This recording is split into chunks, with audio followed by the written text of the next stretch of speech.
रूही ने mobile phone पर health बीमा पॉलिसी लैप्स होने का मैसेज देखा तो मानो उनके कांटे खून न रहा। रूही पूरी तरह टूट चुकी थी, साथ ही मां की बीमारी के इलाज की उम्मीदें भी। रूही ने एक नामी हॉस्पिटल में उनके इलाज की पूरी तैयारी कर ली थी। अब वो नया हेल्थ प्लान लेंगी तो उसमें मां की बीमारी का कवर शामिल नहीं होगा। रूही अकेली नहीं है जिनकी पॉलिसी इस तरह लैप्स हो जाती है, क्योंकि वो समय पर प्रीमियम भरना भूल जाते हैं और फिर पछताना पड़ता है।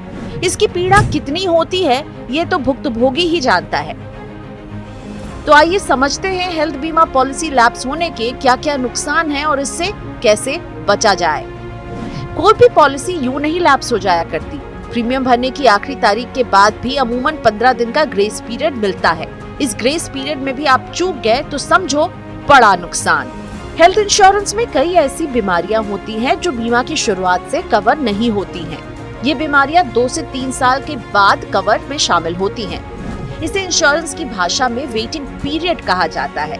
ना चाहते हुए भी मौजूदा पॉलिसी लैप्स हो जाए तो ग्राहक को नई पॉलिसी लेनी होती है और इसके साथ ही उस बीमारी के लिए वेटिंग पीरियड भी दोबारा 0 से शुरू होता है, जैसा कि रूही की मां के साथ होगा। दूसरा बड़ा नुकसान है नो क्लेम बोनस का। अब आप पूछेंगे कि ये क्या भला है। आइए समझते हैं। अगर पॉलिसी धारक पूरे साल में कोई भी क्लेम नहीं लेता है तो कंपनी पॉलिसी धारक को इनाम के रूप में नो क्लेम बोनस देती है। ये 2 तरह से मिल सकता है। पहला, कंपनी आपके कवर की राशि बढ़ा देगी। ये वृद्धि 25 से 100% तक हो सकती है। और दूसरा, कंपनी आपको प्रीमियम में डिस्काउंट देगी। प्रीमियम ना भरने पर पॉलिसी लैप्स होने के साथ ही आपके नो क्लेम बोनस पर भी पानी फिर जाएगा। अब आप जान गए होंगे कि पॉलिसी का प्रीमियम भरना भूल जाना कितना भारी पड़ सकता है। आपके पास भी अगर हेल्थ इंश्योरेंस है तो सचेत हो जाएं। हम आपको कुछ ऐसी टिप्स दे रहे हैं जिससे आप अपने प्रीमियम जमा करने की तारीख भूल नहीं पाएंगे। सबसे पहला काम तो ये करें कि अपनी सभी पॉलिसियों के प्रीमियम की जो तारीख है उनकी लिस्ट बना लें। अब किस तारीख को किस पॉलिसी का कितना प्रीमियम भरना है उसका मोबाइल में रिमाइंडर सेट कर लें। आप प्रीमियम भुगतान के लिए ऑटोमेटिक ECS का विकल्प भी चुन सकते हैं। इससे प्रीमियम की आखिरी तारीख या उससे पहले ही आपके बैंक अकाउंट से प्रीमियम कट जाएगा।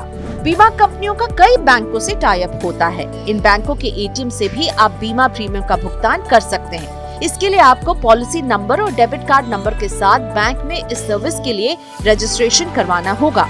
अगर आप आखिरी तारीख तक प्रीमियम भरने से चूक भी गए हैं तो ग्रेस पीरियड पूरा होने से पहले जरूर भर दें, नहीं तो आपको क्या क्या नुकसान होंगे ये आप जान ही चुके हैं। हेल्थ इंश्योरेंस से जुड़ी ऐसी अन्य महत्वपूर्ण जानकारियों के लिए बने रहिए मनी 9 के साथ।